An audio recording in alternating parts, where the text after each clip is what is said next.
for this next step, what we're going to do is we need to get the vinyl to stick to the transfer tape. And the transfer tape is already applied to your image.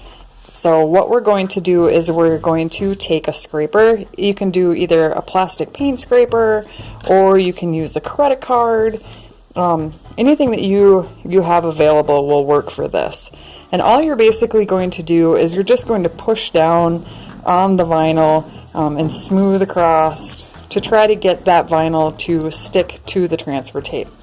Sometimes what I like to do is flip it over and also go from the back. This is probably going to be the most frustrating part of the whole entire project, because sometimes it doesn't always stick, and so you have to go back over it and over it and over it until it sticks up. And so when you peel the transfer tape back, the letters should stick to and come up off of the backer paper. If they don't, just put that vinyl, that tape back down, and then go ahead and just go back over it. Again, this part is going to be the frustrating part, because you're going to need to go over it quite a few times to get them to stick. Sometimes I use my fingernail just to kind of, especially if it's only stuck in one little spot or it's not pulling up. You can also use a tweezers or a pin, get it underneath that vinyl, being really careful not to get it to wrinkle. I don't suggest doing that unless it's just one small piece or a couple of the last pieces. So just keep going over it, pushing down, apply a lot of pressure, kind of get in and around those little areas, especially these little teeny tiny ones, because you want them to make sure that they stick to that transfer tape as well. So just keep going over it and over it. Eventually it'll all pull up. One thing I want to caution you with is when you are pulling it back, make sure that this transfer tape does not stick to itself anywhere else, because you won't be able to remove them, or you'll have a really difficult time. If for whatever reason your vinyl does not stick to the transfer tape, or your transfer tape sticks together, just send me a message and we'll get you another piece. Okay?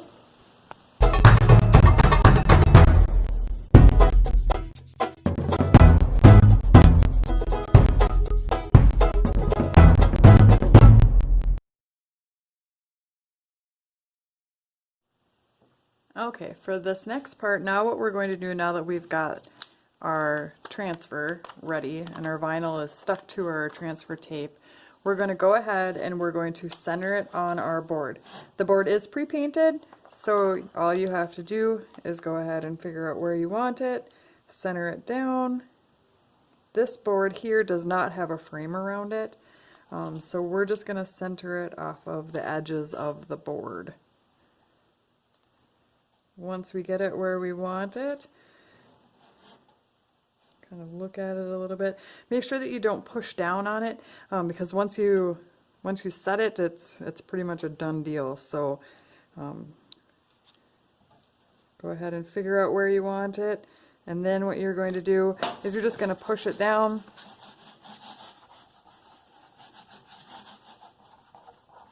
And then you're going to take your credit card or your scraper again, and you're going to go back through and you're going to go ahead and scrape it. So we're going to keep scraping until we can pull back. And again, this part is the frustrating part again, because now instead of taking it off the paper and onto the transfer tape, now what we're trying to do is we're trying to get it off of the transfer tape and onto our board. And so again, this part is a lot of work to try to get this off of there, because it doesn't always want to pull up once you scrape it down. So, but it'll be worth it once you get it all the way done.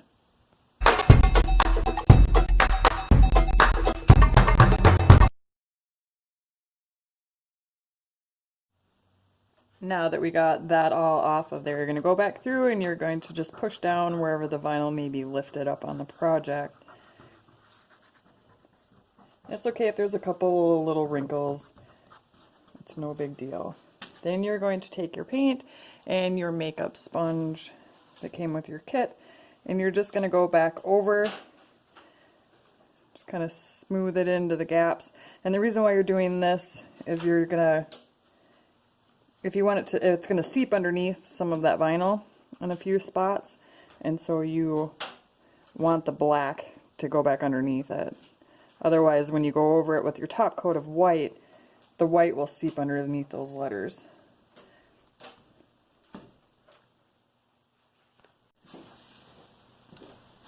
So after you get all of this done, then we have to wait and let it dry. You can take a hair dryer to it to kind of speed up that process a little bit. Just make sure that you've gone through the whole thing and that you've got the black in and around everything. And then you can hair dry it, or you can just wait for it to dry a little bit.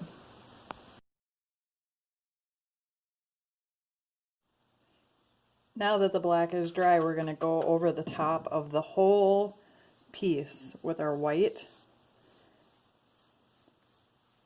You don't have to go super thick on this.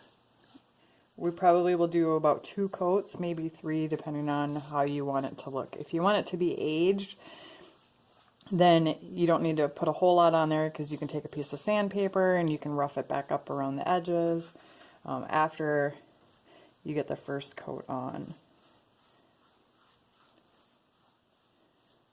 So just do an even coat across the top.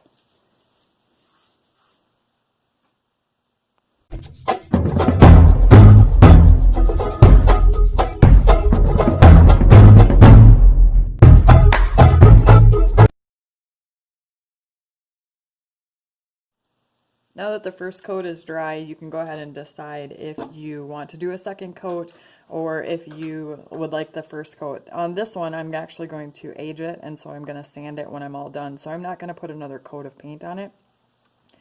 If you were to go ahead and put another coat of paint, just again go straight across and fill in all of the gaps and the streaks, and then you can move on to this next step. So the next step is we're going to go back and we're going to pull up all of the lettering that we put down. And you can use the tweezers or a pin, anything with a pokey part on it that you have kind of laying around the house. So you'll go through and you'll just pull up very carefully all of the vinyl, and then you're going to toss them after you're done with them.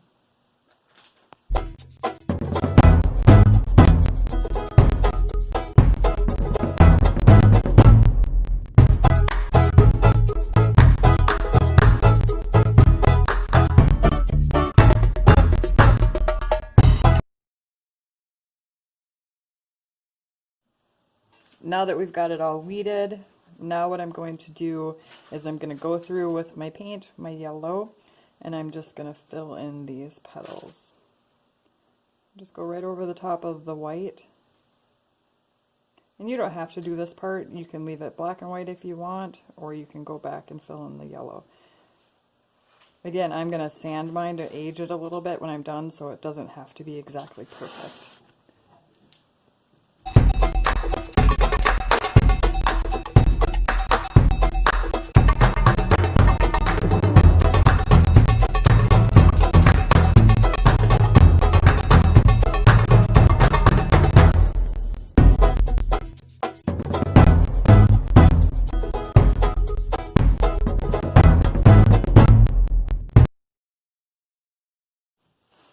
I'll show you how to distress the project if you'd like to do that. I use fine grit, and then this is like a medium grit. It's like P80. And then all I basically do is just go through and just kind of sand up the edges and kind of age it out, scuffing it up here and there. When you get into this part over here, you're not going to push real hard, just kind of go over it lightly, just kind of give it a little dusting. Sometimes what happens when you're sanding it is you actually spread the paint from one part of it to the other, so you really want to be careful when you're doing that, especially the white going over the black. And I'll show you how to